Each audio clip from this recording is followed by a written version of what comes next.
gusta mucho Málaga porque tienen forrada la ciudad.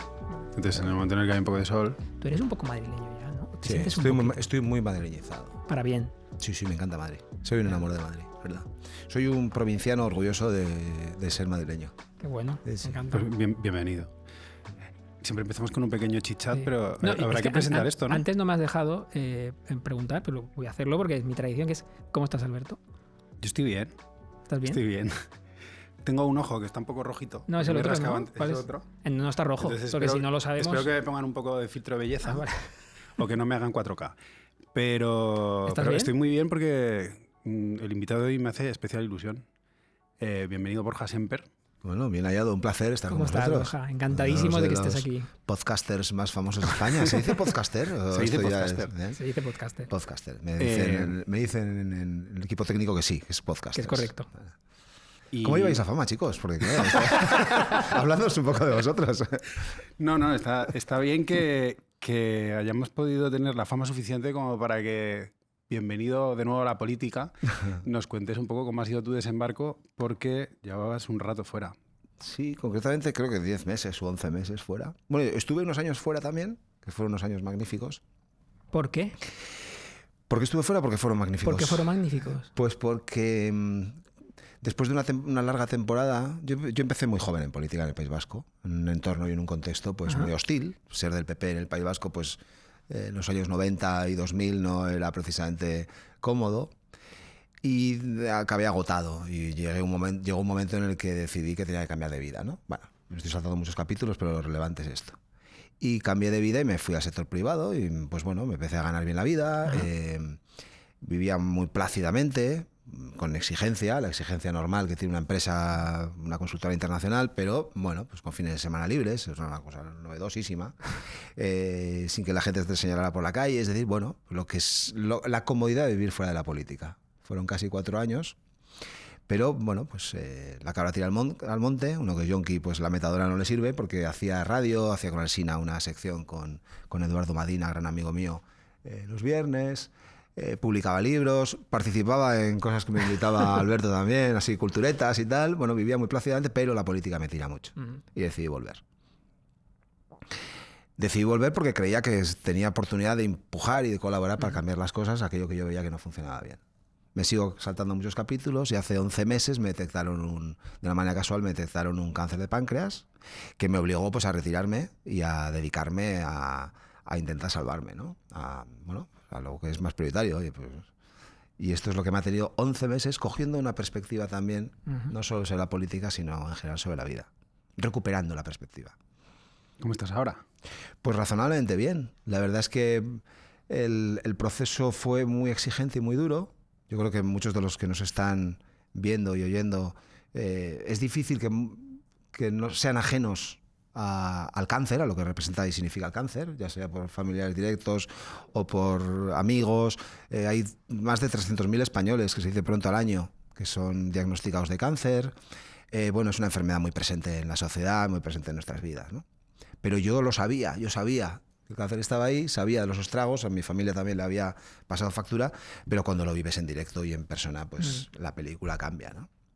Y entonces, bueno, pues tuve una parte de suerte que me lo pillaron pronto, o a tiempo para que el tratamiento tuviera perspectiva de éxito, pero claro, el tratamiento, sobre todo la quimioterapia, fue un vía crucis, me sentó mal desde el principio. Antes, si os parece, porque ya hemos entrado en aguas profundas. Ya, bueno, he empezado, ya me he lanzado. Esta es la intro de James Bond y ahora... ¿Creáis esta atmósfera así como agradable de conversación? Y uno, un poco, tú venías a una fiesta y te has metido... Bueno, como has empezado diciendo las cosas que te agradecemos mucho, voy a situarnos. Estamos en Decir las Cosas, un podcast que hacemos desde Vanity Fair para Gran Melea. Estamos en Palacio de los Duques, una zona maravillosa de Madrid, además. Es tremenda tu honestidad, Borja, y se agradece mucho porque es verdad, todos en nuestras familias tenemos casos cercanos. Yo aprecio especialmente la valentía tu valentía a la hora de expresarlo, de naturalizarlo, de normalizarlo.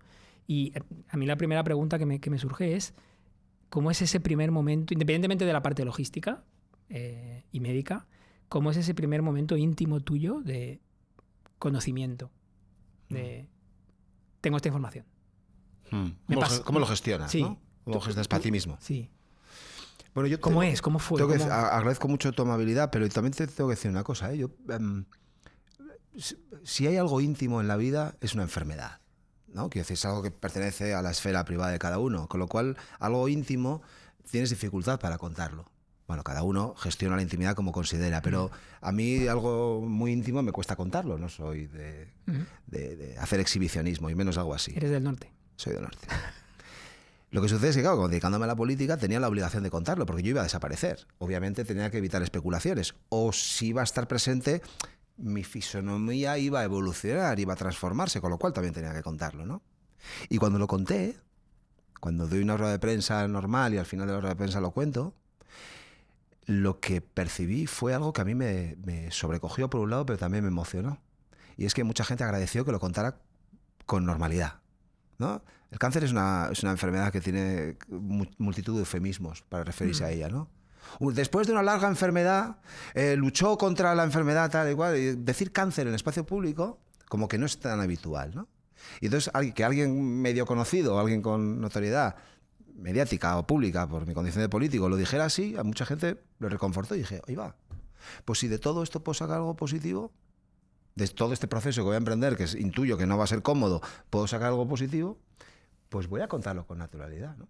Bueno, cuando te dan la noticia, cuando a mí me dieron la noticia, claro, el diagnóstico no es concluyente la primera vez, es un diagnóstico que se va concretando según van pasando los días y las semanas. Empiezan, ¿no? Algunas sombras, ¿no? Claro, pero al principio es de un acojón extraordinario.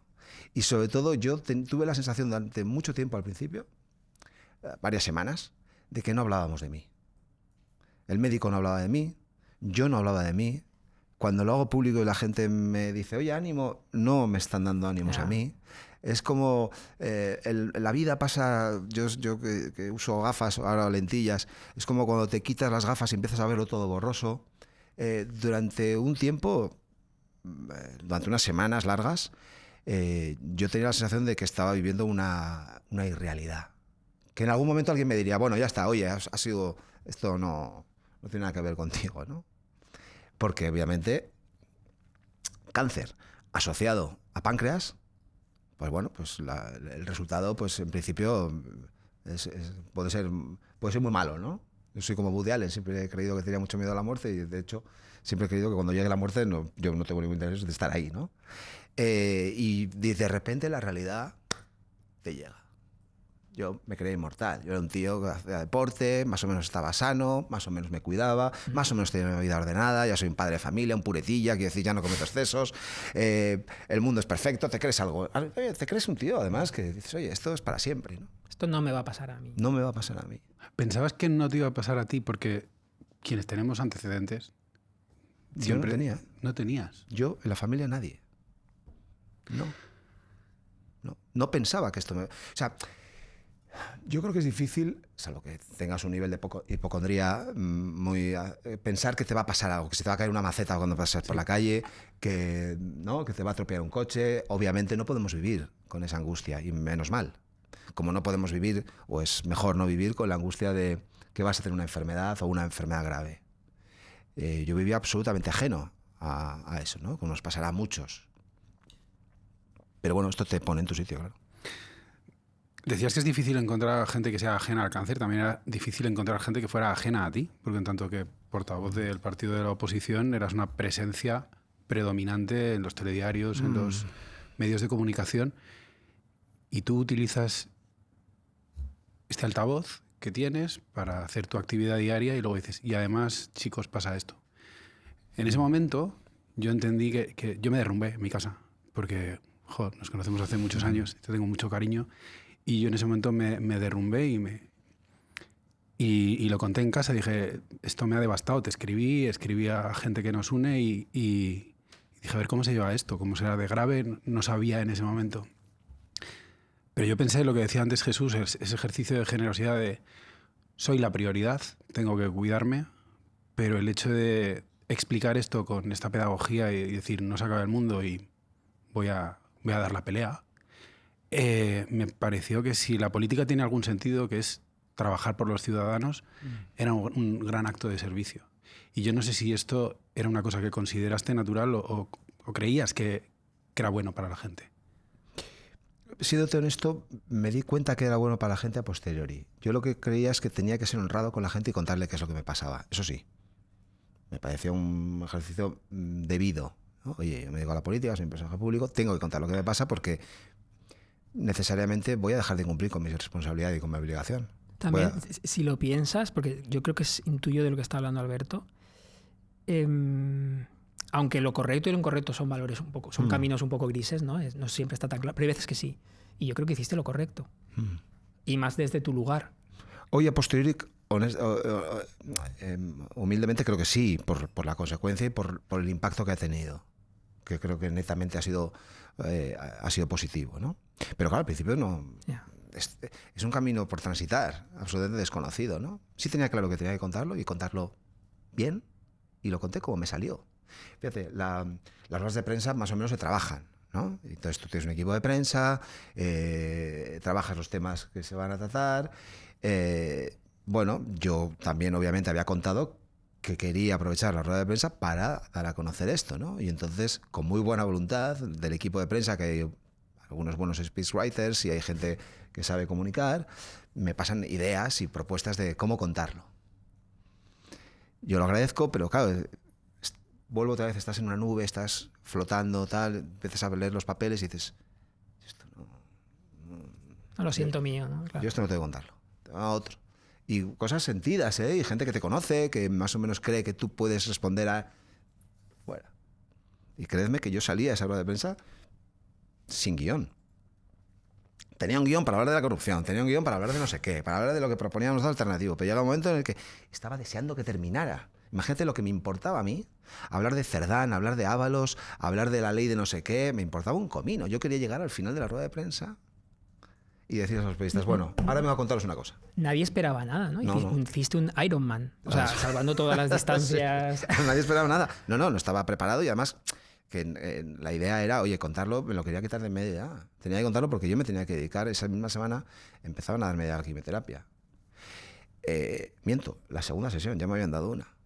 Pero tenía que contarlo porque yo necesitaba ya centrarme. Claro. Necesitaba centrarme en el tratamiento, ¿no?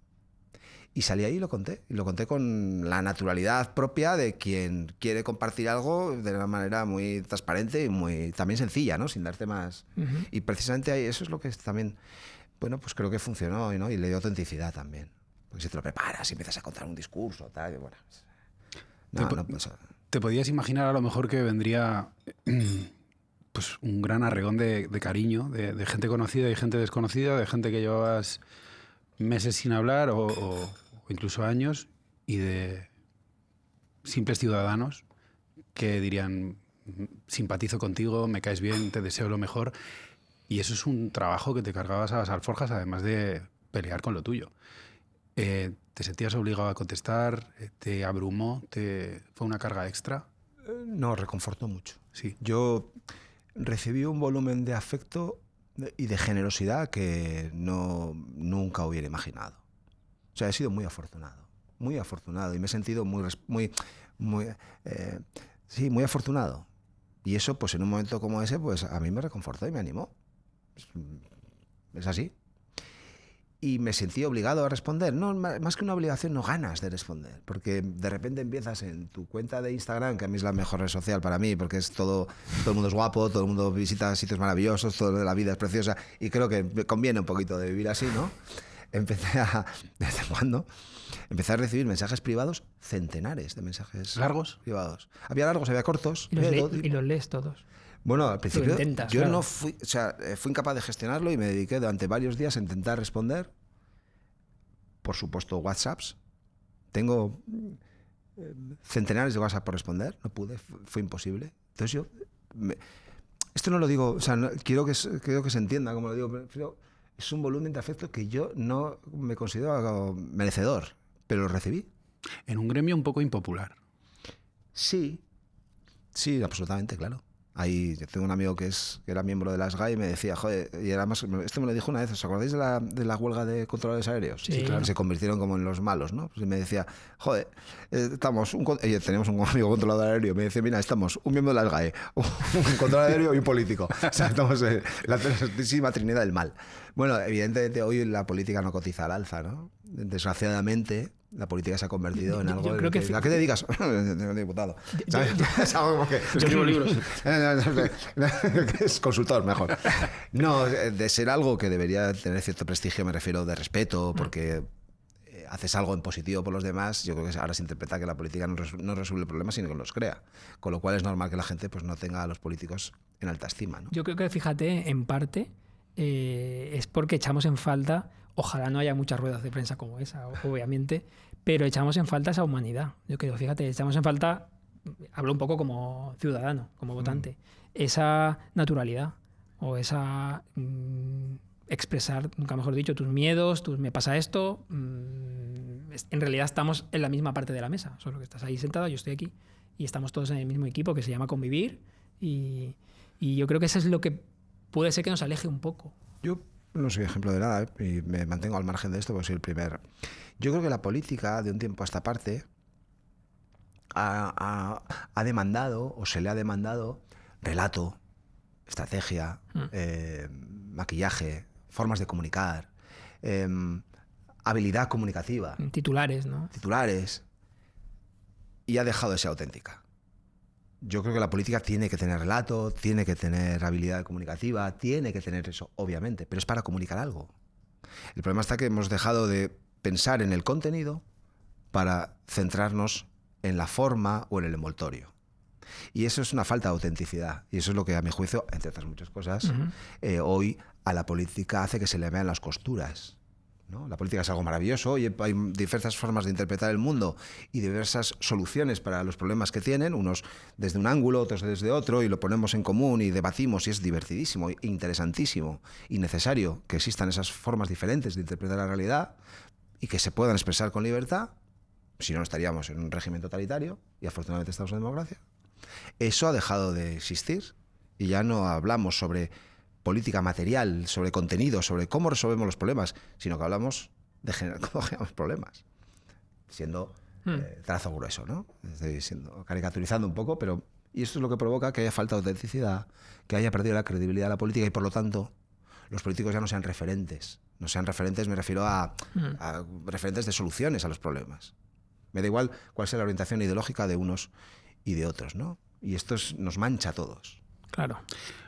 Porque hay mucha crispación, porque siempre ha habido una teatralización en el Congreso de los Diputados, quizá ahora más que nunca. En los debates sobre el Estado de la Nación prácticamente son performance y hay un tono muy avinagrado. Y a veces se habla de que os lleváis mejor de lo que en realidad parece. Y a mí me genera curiosidad si cuando tú cuentas esto, el arco parlamentario, de manera más o menos unánime, te abraza. Sí, dices, bueno, yo creo que hay de todo, como en todos lados, ¿no? Pero en términos generales. A ver, ¿cómo lo digo? Porque tú siempre has estado en un centro amable. Has gustado en ambos lados. Esto no es un secreto. Bueno, yo lo que intento es defender lo que yo pienso sin ofender a nadie.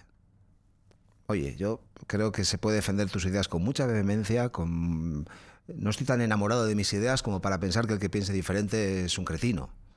Qué inteligente eso. Y además, sobre todo, no sé qué os pasa, yo a medida que me voy haciendo mayor, siendo extraordinariamente joven, como estáis viendo, a medida que me voy haciendo más mayor, a medida que leo más, que conozco más gente, que tengo más experiencias, tengo más dudas. Y cuando era joven, cuando era más joven, tenía muchas certezas.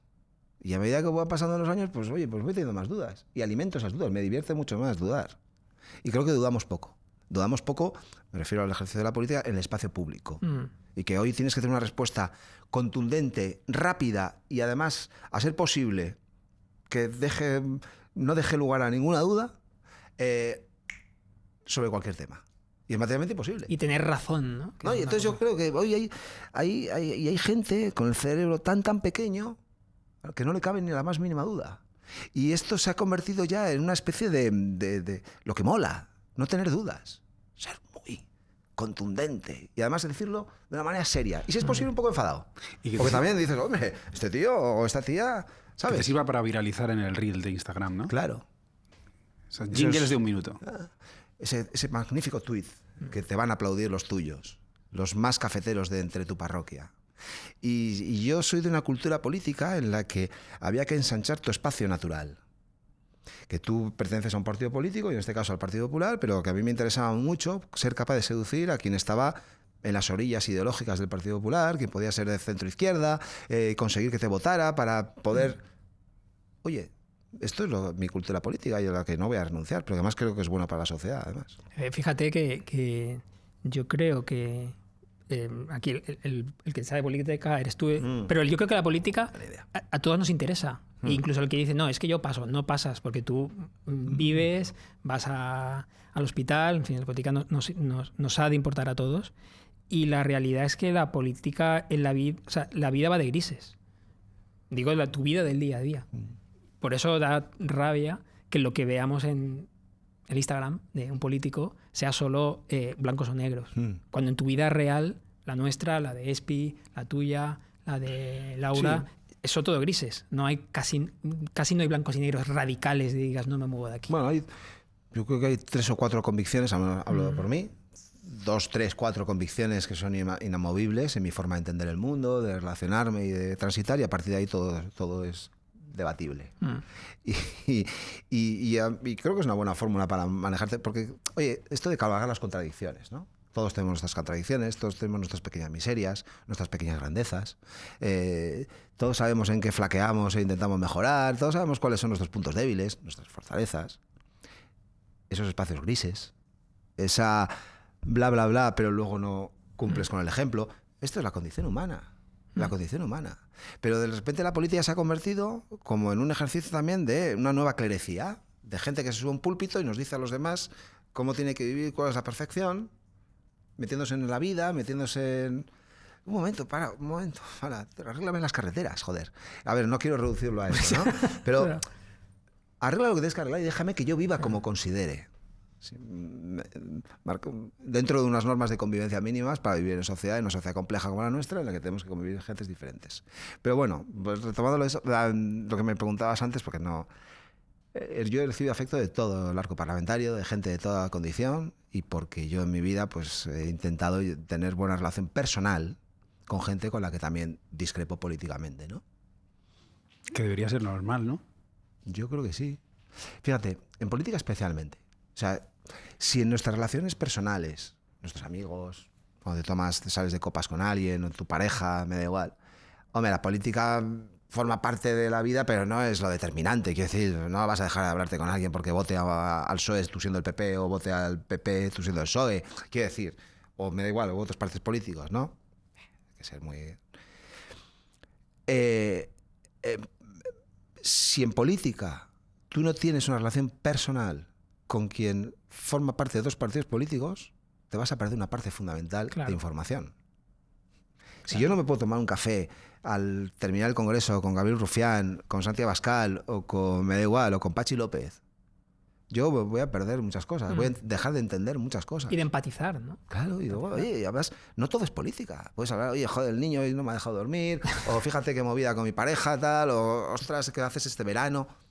Entender un poco a la persona, porque si algún día tienes que cruzar un puente, es mejor que ese puente esté tendido. Claro. Y el puente personal te da una opción también de acercarte políticamente a la gente. Esto para mí es capital y es muy, muy importante, en política y en la vida en general también, ¿no? Antes de... Se nota que te tenemos ganas. Y estamos los dos así como Tengo el folio lleno de preguntas. Con avidez. Y yo os estoy metido en un rollo horrible. Es, pero bueno. Es bonito. Voy a recordar que estamos en Decir las Cosas, podcast que hacemos desde Vanity Fair para Gran Miliá. Y yo vengo hoy con... O sea, venimos con muchas preguntas. Pero dado que te muestras tan humano, y eres tan humano, y estás aquí como tan abierto, a mí últimamente me preguntan mucho por el miedo, que mi último libro giró en torno al miedo, se llama Vivir sin miedo, y no es una cuña, sino es... Es tu podcast, puedes hacer las cuñas que quieras. Gracias, pero no es el tema. El tema es... yo creo que esa palabra, cáncer, nos produce a todos, en mayor o menor grado, un... Pavor. ¿Cómo ha sido la gestión del miedo y cómo lo está haciendo? Porque, claro, estable ese proceso inicial que yo creo que esa disasociación personal, ¿no? De yo no soy yo creo que es no tan extraña en momentos de shock, ¿no? Pero claro, el miedo jugará un papel en tu vida. Habrá jugado, estará jugando y jugará. Importante. O sea, ¿cómo lo gestionas? ¿Cómo lo has llevado? ¿Cómo te has llevado con él? Porque habrá momentos que habrá sido una montaña, otras que ¿Es tu amigo, es tu enemigo? ¿Qué haces con el miedo, con tu miedo? Bueno, el miedo es muy cabrón. El miedo es, yo he tenido mucho miedo a lo largo de mi vida. Cuando era más joven, a mí me pusieron escolta con 19 años porque también me quería matar. Con 21 me anunciaron que gracias a la Guardia Civil un comando no pudo atentar contra mí. Yo pasé mucho miedo. Pero el miedo para mí es relevante cuando te condiciona. Cuando consigue que dejes de hacer algo o que hagas algo forzado por el miedo. Claro. Y en aquel momento creo que fui capaz de sobreponerme al miedo y no claudicar. Es decir, oye, si haces esto, te matamos. Pues no dejé de hacerlo. Superar el miedo. Pero es verdad que aquel miedo para mí fue más gestionable. Porque era una cosa externa. Claro. Yo me encerraba en casa, cerraba la puerta con llave, no salía y sabía que ETA no me podía matar. Me cogía un avión o un tren y me venía a Madrid o me iba lejos del País Vasco y sabía que ETA no me podía matar. Tenía espacios de seguridad. Y luego el resto pues lo gestionaba. Con el cáncer no. Con el cáncer ha sido algo y es algo que tú puedes poner todo lo que puedas de tu mano, la ciencia también, pero está ahí. Para mí evolucionó. Al principio sentí miedo, pero luego lo que sentí es una profunda pena. Pena. Por dejar de vivir. Yo pensaba que tenía miedo a la muerte, pero me di cuenta que realmente tenía una pena enorme por dejar de vivir. Qué bonito. O sea, dentro de lo tremendo. Entonces, claro, al principio el miedo los primeros días, la angustia, pero cuando vas gestionándolo, cuando lo vas interiorizando, afloró cierta nostalgia por el pasado, por las cosas no hechas, por las cosas no aprovechadas, cierta retrospectivamente nostalgia y una nostalgia a futuro por la vida posiblemente no vivida. Y esa inmensa pena se concretaba en dejar de vivir las cosas cotidianas que empecé a valorar justo en ese tiempo en su extraordinaria importancia. No me puse místico y no me quiero poner ahora pedante, pero sí empecé a darme cuenta y digo, oye, va, un momento, yo estas cosas que las veía como naturales, dejar de hacerlas me da una pena terrible. ¿Cómo qué? Jugar con mis hijos. Y me di cuenta que cuando me había dicho, oye, papá, ¿juegas con nosotros? Espera un momento, que estoy con no sé qué. Y no dejar de haber jugado con ellos, haberle dicho que no. Y dice, ostras, ¿y si ya nunca? No verles crecer. Hubo una anécdota de mi mujer, Bárbara, porque claro, el futuro pasa a ser una hipótesis. Tu vida futura pasa a ser una hipótesis. Y nosotros tenemos una pared, que es una pared espantosa en la terraza, de un ladrillo feo, y Bárbara compró una planta trepadora para, con el tiempo, tapar las plantas, la fachada, el ladrillo. Sí. Y la planta es pequeña. Y me dice, esto en 2 años ha crecido y ha tapado la pared. Y dije, joder, 2 años. Yo no la voy a ver crecer. Era fruto de esa pena, de todo pasó a estar en suspenso. Y entonces acepté pues, que la enfermedad es parte de la vida y que el futuro pasó a ser muy relativo, ¿sabes? Pero bueno, no me dio tiempo a regodearme en la pena porque enseguida me puse a centrarme en el tratamiento, ¿no? Aunque tuvo momentos también a lo largo de esos meses, momentos también en los que, oye, va todo bien, pero... Joder, va todo bien, pero bueno, a lo mejor se tuerce, ¿no? Cuando se trata de gestionar el miedo de cuando eras pues veinteañero, amenazado por ETA, y el de ahora era tu propio miedo, pero también habría que lidiar con el miedo de los que te querían, supongo. Brutal. ¿Es más difícil o más fácil? Sí, a mí me pesa mucho. Me ha pesado durante mucho tiempo la faena que les hice a mis padres, pero claro, fíjate, mi padre tenía la edad que tengo yo ahora cuando a mí me pusieron escolta porque ETA me quería matar. Yo tengo un hijo de 20 años, hoy. Y si mi hijo mañana me dice que hay una banda terrorista que le quiere matar y que le van a poner escolta, lo cojo de las solapas, lo meto en un avión y lo mando a Australia. Esa generosidad que tuvieron mis padres, yo hoy no sería capaz de tenerla con mis hijos. Son de otra pasta. O fueron y se comportaron de otra pasta. Mi padre, que no es ni licenciado superior, es un trabajador de... hay una inteligencia, hay una fortaleza ahí que yo no soy capaz de reproducir. por mucho. Yo soy el primer universitario de la familia, me creo algo, no tengo ni la mitad de esa fortaleza y de esa capacidad de superación. Y durante mucho tiempo me pesó la inmensa faena que les hice, porque yo he visto a mis padres sufrir por mí, por el miedo a perder a su hijo, ¿no? Por ETA. Y claro, y luego, X años después, les tengo que contar que tengo un cáncer, ¿no? Que también me puedo morir, ¿no? Y verles gestionar eso, pues ha sido duro. Y luego, por supuesto, tu familia, tus hijos y tu mujer, en este caso Bárbara, ¿no? Que hablamos mucho de los que padecemos la enfermedad, pero los cuidadores, ¿no? El entorno familiar, la gente, ¿no? La gente que te rodea, tus hijos, tus padres, tus hermanos, que lleva. El cáncer es una enfermedad que, entre otras cosas, se mete en la vida, ocupa las conversaciones, ocupa cada esquina de la casa, ocupa la cara de tus amigos cuando te ven, con el pelo que se te ha caído y cómo ponen cara de póker, ocupa todos tus pensamientos y todos los pensamientos y todos los miedos de la gente que te rodea, ¿no? Esa es no sé, otras enfermedades potencialmente mortales si son iguales. El cáncer yo creo que es así, ¿no? Hay una frase que a mí me impactó muchísimo, que digo con muchísimo respeto siempre ante las personas que tengo cerca, que han pasado por ahí, que es que el cáncer no es un agresor externo, sino que forma parte de ti. Uh-huh. Y estoy leyendo justo esto, en esto que estás diciendo, en cómo se mete en la vida, ¿no? Y cómo está, ¿no? En tu día a día. Sí. De hecho, o sea, yo me debato también en una contradicción, esas contradicciones, ¿no? Yo no quiero ser el del cáncer, ¿no? Porque, vale, está bien, tengo que contarlo, porque sé que hay gente a la que le viene bien, o a gente a la que le ha reconfortado, pero va a llegar un momento en el que yo ya no quiero hablar de esto, porque no quiero ser el del cáncer, ¿no? Pero por otro lado, también soy consciente que yo siempre voy a ser un enfermo de cáncer. Para el resto de mis días, que espero que sean muchísimos, tanto como los vuestros. Mucho. Siempre voy a ser un enfermo de cáncer porque el riesgo de recaída siempre estará ahí también. Y porque soy consciente de que esto es una enfermedad que está ahí, presente. Entonces, gestionar eso también, ¿no?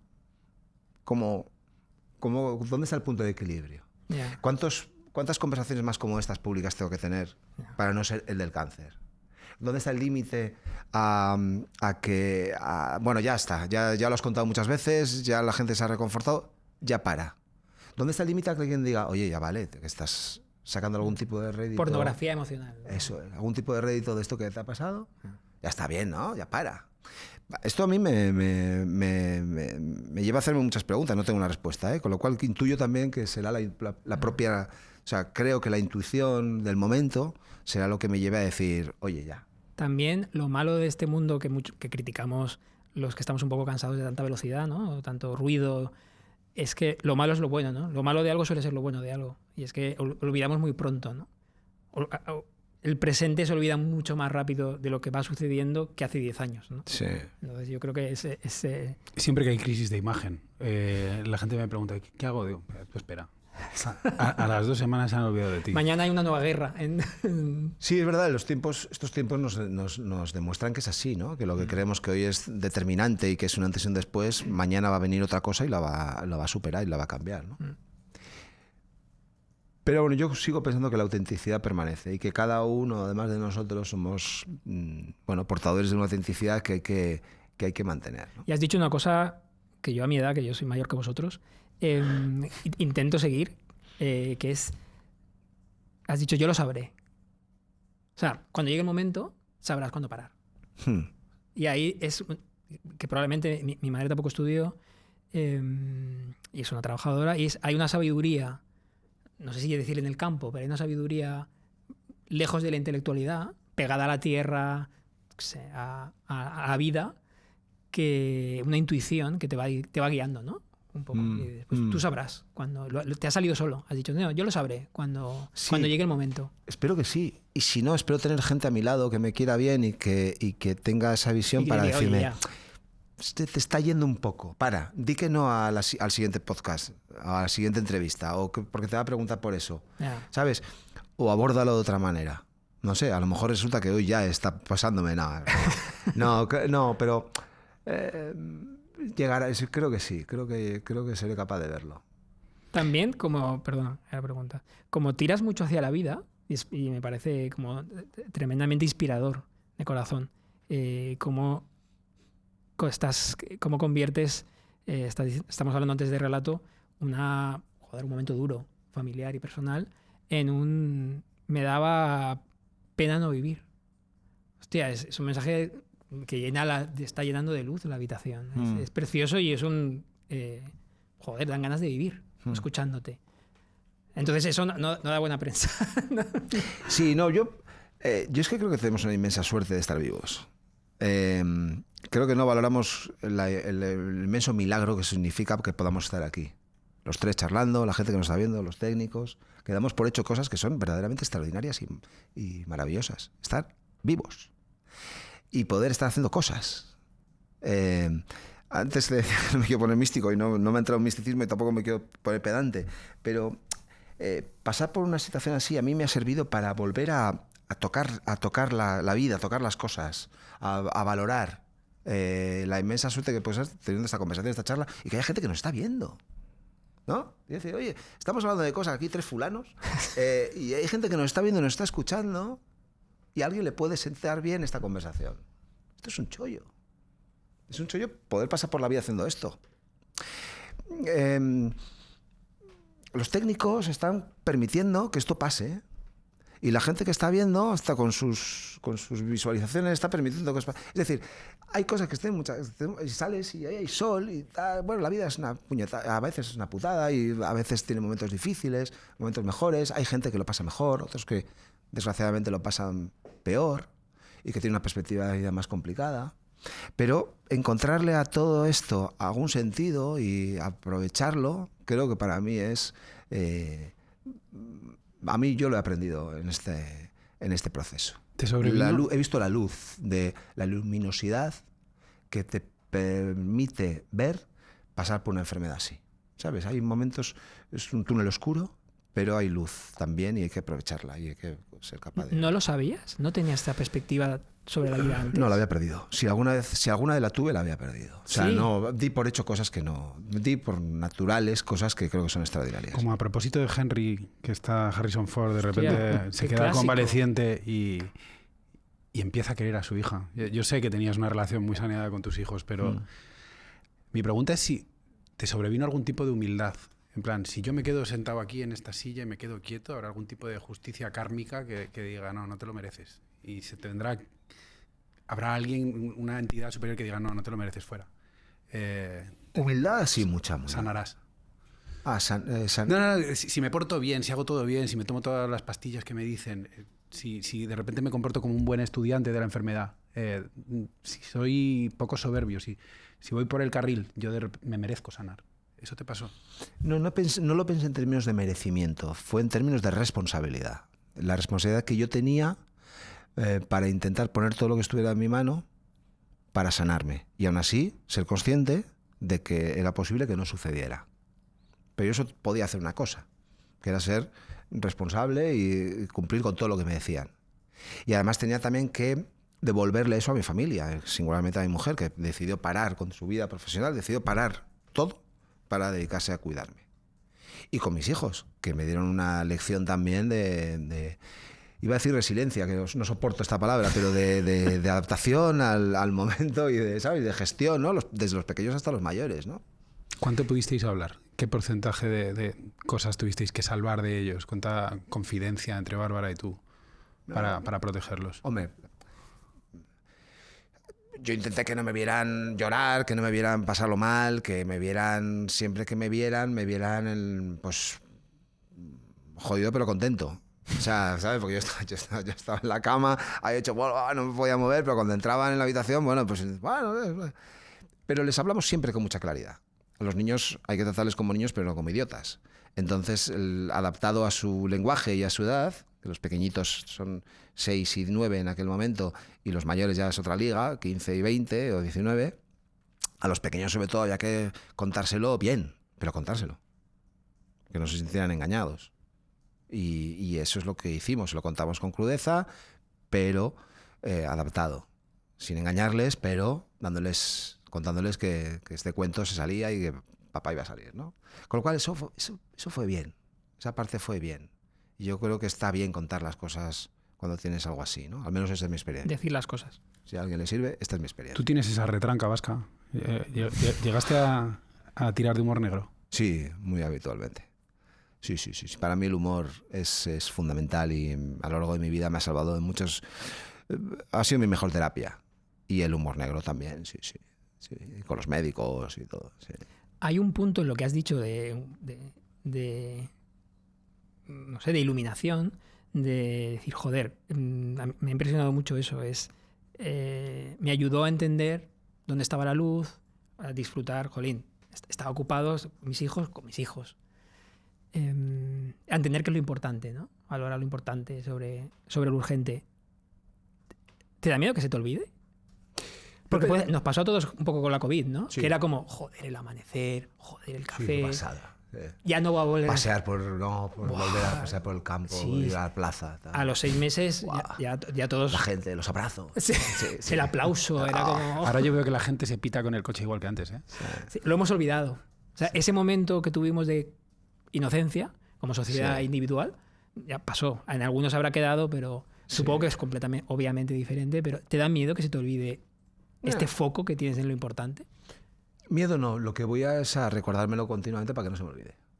Sí, soy consciente, es un riesgo. Porque es la un vida riesgo, es es muy un riesgo, jodida, claro, es un riesgo porque... Sí, luego está el día a día. La vida y vuelve otra vez, ¿no?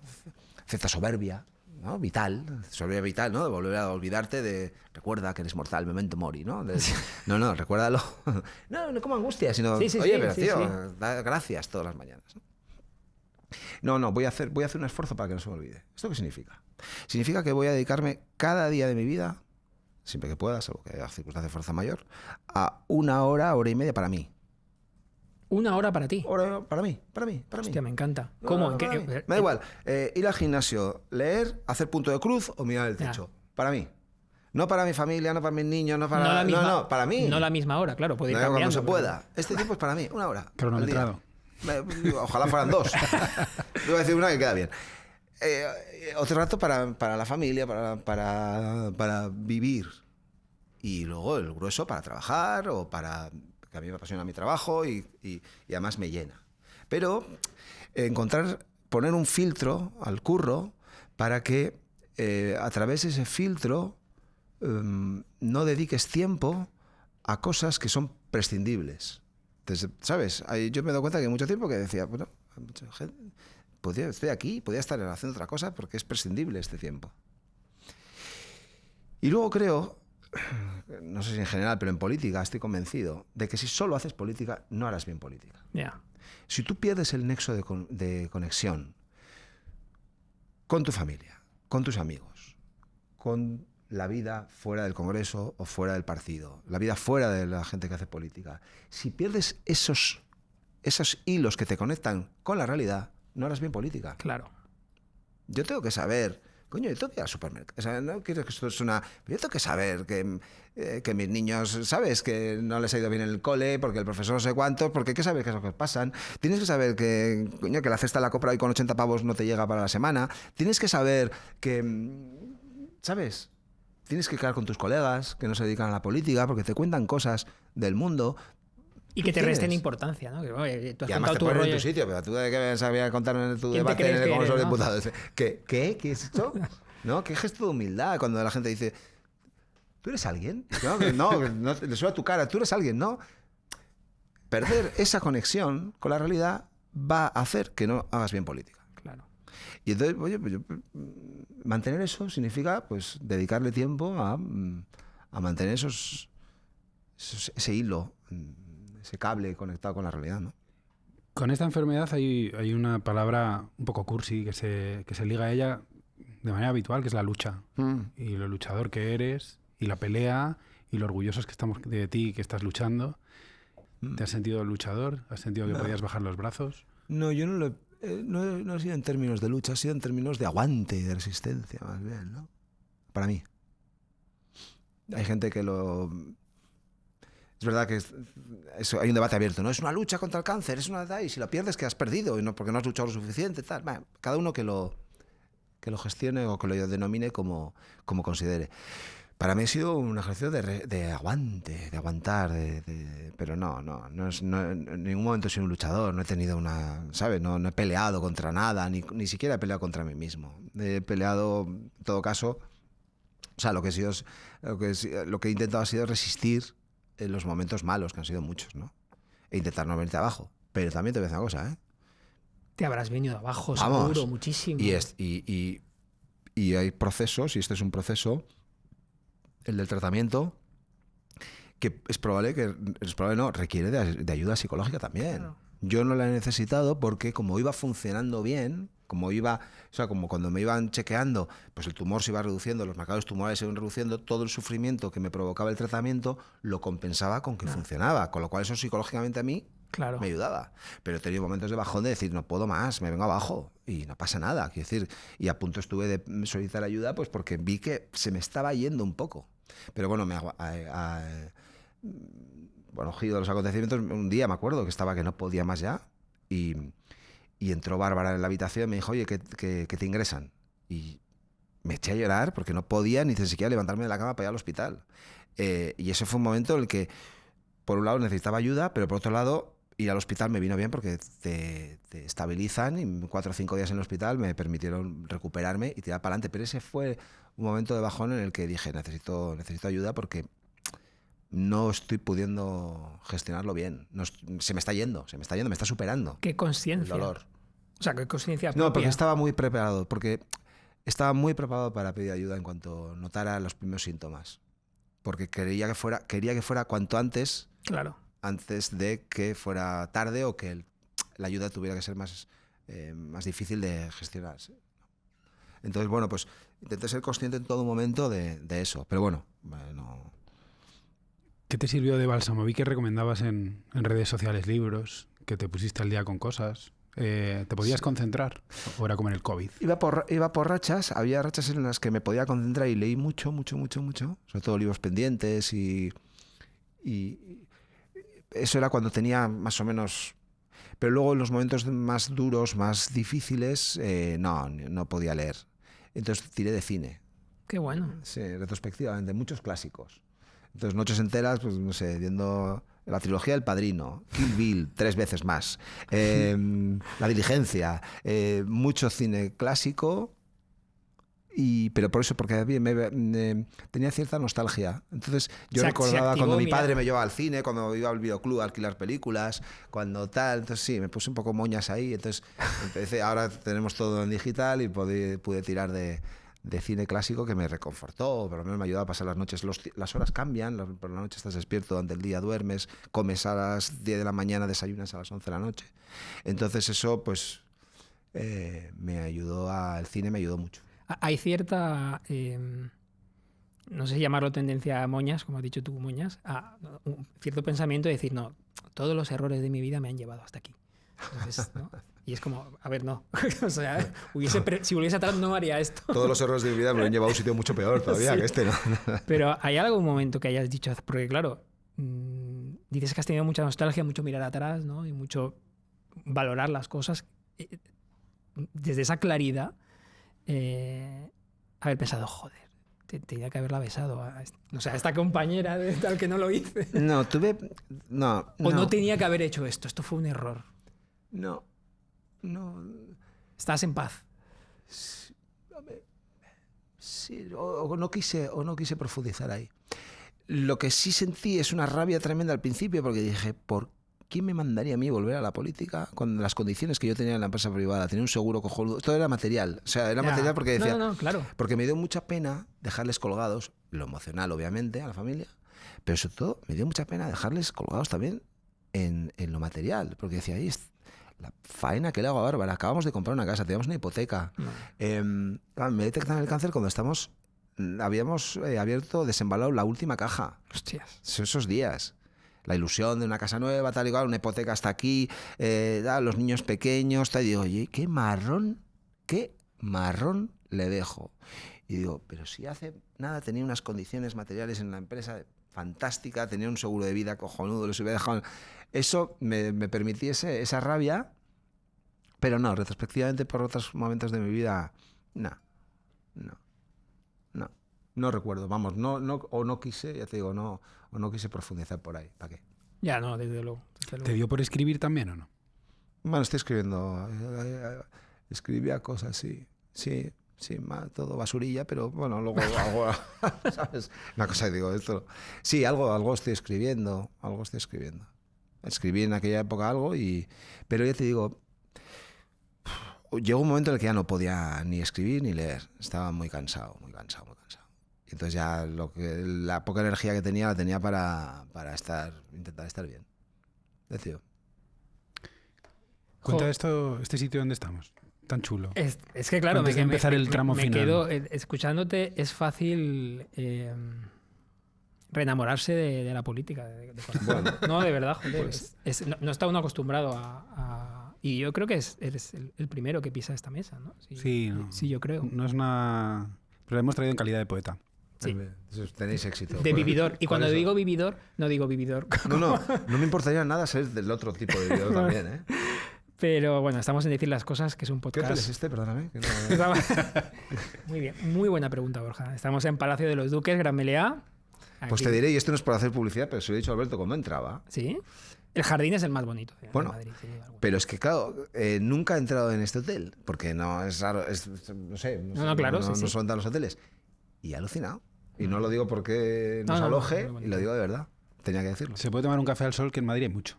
Sí. Y más ahora, estamos en un momento... Pues sí, estamos en Decir las Cosas, un podcast que hacemos desde Vanity Fair para Gran Meliá, en este hotel maravilloso del que Borja se ha enamorado completamente. Sí. Ahora iremos a tomar un vino ahí abajo. ¿Cómo afrontas... ya nos dirigimos a la parte final. ¿Cómo afrontas el viaje? ¿El viaje? El viaje que queda. Con mucha serenidad, pero con mucha determinación también a disfrutarlo. Sí. Tengo el tiempo que sea, quiero aprovecharlo y quiero disfrutarlo. No con la idea del carpe diem, que me provoca mucha ansiedad. Esto de aprovecha el momento, disfruta las primeras. Digo, pero todo. Sí. No, genera ansiedad, ¿no? Sí, hay que aprovecharlo. No. Disfrutando de cada momento con tranquilidad. Yo no tengo... O sea, me gustaría mucho ir a andar en kayak por el Amazonas, dar la vuelta al mundo, sí, todas estas cosas, pero no, tampoco es algo... Nada. ¿No te hiciste una lista de deberes pendientes? No, la wishlist, no. Haré cosas, espero, pero con calma. Disfrutar. Estoy disfrutando mucho de cada momento ahora, de verdad. Qué bonito. Esa gente a la que le pasan fastidios, le despiden del trabajo, o se le ha muerto su padre, o que tú estás siguiéndole el duelo con una cierta cercanía y frecuencia y le mandas un mensaje y será suficiente. Tú que has debido de recibir toneladas, yo me pregunto si hubo un momento en el que ese ritmo decayó, si dijiste, bueno, ya me he pasado de moda, ya no hace falta que me hagan este seguimiento, ya han cumplido, ya han fichado. No digo los más cercanos, sino algunos. Yo no tuviera lo que no. Es que yo no puedo tener otra cosa que agradecimiento ante el mensaje más protocolario. Ninguno lo sentí como protocolario y agradecí todos. Desde el mensaje del amigo de la infancia que hace 20 años que no ves o 30 que no sabes de él y de repente te busca para mandarte un mensaje. Todo vino todo sumó y todo llenó la botella de afecto y de gratitud. Lo que sí descubrí, lo que sí me ha ayudado a descubrir es que tengo amigos. Joder, no es poco. Sí, y que tengo unos amigos que no merezco. Y no lo digo por decir, y que voy a empeñar el resto de mi vida en devolver el afecto que me han dado a ellos y a mucha otra gente, de verdad lo digo. No te voy a decir que he despreciado o desdeñado la amistad. Me creía muy autosuficiente y he valorado a los amigos, tal y cual, todo lo que tú quieras, es verdad. Pero yo no he correspondido a mis amigos, nunca he tratado a mis amigos de una manera que justifique el afecto que he recibido. Por el tiempo dedicado, ¿no? Y por la calidad. Por la calidad del afecto recibido. No tanto en tiempo, pues luego cada uno tiene su vida, que tenemos nuestro ritmo, tenemos nuestra... ¿no? Sino por la calidad del afecto que he recibido. Y yo no lo hubiera esperado nunca. Y esto lo agradezco muchísimo. Y nunca pensé que me reconfortaría tanto. yo pensaba que iba a ser más autosuficiente. O sea, pensaba que abordar los problemas y las circunstancias yo me bastaba. Y he descubierto que a lo mejor me hubiera bastado, pero seguro que mucho peor de lo que de lo que lo he hecho con el afecto que he recibido, ¿no? Y lo mismo con esas paladas de mensajes que bueno, es que yo a mí me han venido muy bien, lo reconozco. Probablemente todo este camino te lleve a un lugar más sabio en tu faceta política. Seas mejor político ahora. Bueno, pues no lo sé, espero. Tengo que intentar... Vamos a ver, como relativizas mucho, como yo he aprendido a relativizar mucho, tengo que intentar encontrar el punto de equilibrio y de acertar en las cosas que verdaderamente me tienen que importar para que no me dejen de importar cosas que me deben de importar. No sé si me explico. Hoy veo cosas, me asomo a la actualidad y a la conversación publicada y digo, pero tengo que llegar al punto de no todo me tiene que dar igual. Ya, claro. O sea, no todo es épico, no todo, ¿sabes? No sé si me explico. Sí. Eso creo que si acierto ahí me hará mejor político, sí. Creo que sí, espero que sí. Bueno, esto es una pelea diaria. Todos saben que... ¿Qué es ser buen político? Bueno, a mi juicio, hoy... ¿Qué es ser un buen político? Esa es una buena pregunta. ¿Qué es ser un buen político? Hoy es intentar no crear más problemas de los que la gente tiene. Yo con esto ya, para empezar, me conformo. ¿Vale? Que la política no cree más problemas de los que ya existen. Joder, espera un poco. Y que la política hable de la gente y no de los políticos. Y yo creo que hoy la política habla mucho de los políticos y poco de la gente. Hablamos mucho de las discrepancias entre unos y otros, el periodismo también, y poco de la gente. Y esto yo creo que sí reflejaría ser un buen político hoy. Esto hace tiempo se daba por hecho. Hace tiempo hablábamos de la ejemplaridad, de la búsqueda de la ejemplaridad. Hoy resulta que a veces se busca la zafiedad, la falta de respeto. Yo soy de una cultura política también, en la que un político era alguien muy respetable, muy serio, podías no estar de acuerdo, te podía parecer un poco tal, pero era alguien con vocación de ser alguien respetable, de hablar con rigor, de no insultar, de no ofender cuando hablaba, de defender sus ideas con vehemencia. Eso se ha resquebrajado un poco. El político, el médico y el párroco del pueblo, ¿no? Sí. La autoridad moral. Y el guardia civil. Se han caído casi todos. Claro. Hay una cosa que a mí me gusta tenerte aquí de vuelta y con buen color. Y te veo sano y reluciente y eso me hace muy feliz. Tiene muy buen color, efectivamente. Muchas gracias. Hay una cosa que yo viví con mi padre y tú has sido muy generoso aquí. Yo tengo una historia que la recuerdo muy a menudo. Mi padre falleció hace 13 años y me acuerdo que un día estábamos haciendo la comida y él estaba tumbado en la cama.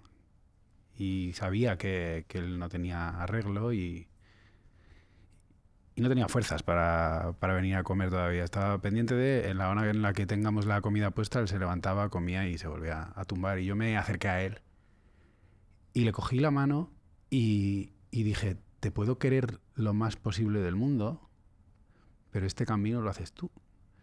Y yo le quería lo máximo que se puede querer a un ser humano, que probablemente sea lo que tienes tú con tu mujer, lo que tienes con tus hijos, pero hay una cosa de soledad individual que no sé si tú has sentido. Hay una parte del trayecto que la hago yo, que independientemente de lo que yo he ligado en esta vida, de todos los afectos que he generado, esta parte me la como solo. Sin duda. Lo has escrito perfectamente. Hay muchos momentos en los que eres consciente de tu soledad. No soledad en términos de abandono, sino de soledad en el sentido más extenso de la palabra. Eres tú frente a la realidad, tú frente a la muerte, tú frente a la vida. Y eso es un sentimiento que creo que solo lo puedes tener en realidad cuando estás en un momento crítico así. Solo lo puedes notar en su máxima extensión en un momento así. Pero por otro lado es un momento también maravilloso, ¿eh? De ¿sabes? Es un proceso. Es un momento también maravilloso. Sí, porque adquieres conciencia absoluta de me estoy pareciendo pedante, pero adquieres conciencia absoluta de tu realidad, de lo que eres. Y tu padre agradecería infinito esas palabras en la mano, yo agradecía infinito que viniera mi mujer, me diera un beso, mis hijos tal, pero cuando se iban y me quedaba solo, adquiría plena conciencia de lo que es la muerte, lo que es la vida, de ti mismo, ¿no? No, es brutal, ¿no? Entonces es brutal en esos momentos en los que hay dudas sobre si vas a salir adelante o no vas a salir adelante, ¿no? Es brutal. Qué valiente. Y no, absoluto. Muchas gracias. No, gracias a vosotros. Venir, me habéis sacado café, me habéis dado agua, me habéis traído un hotel estupendo. ¿Qué más se puede pedir? No quería ponerme muy taciturno, ¿no? Seguro que das que hablar para iniciativas buenas, que es para eso ahora lo que necesitamos a nuestros políticos, pero de verdad, a mí me pareció que ese 14 de julio que saliste a la palestra y demostraste naturalidad, tú hablaste de esto y lo convertiste en un trending topic y hiciste mucho bien por mucha gente, y luego vendrán otros y harán esta labor social, pero yo te quería dar la enhorabuena no por normalizar, porque creo que no tiene nada de anormal, pero sí por acompañar. Y qué bien tenerte de vuelta. Pues yo lo agradezco mucho y no sé cuántas veces más hablaré de esto en público, pero me ha hecho mucha ilusión hablarlo con vosotros. O sea que os lo agradezco mucho la oportunidad. Muchas gracias, Borja. A vosotros, chicos. Muchas gracias. Decir las cosas con Jesús Terrés y Alberto Moreno.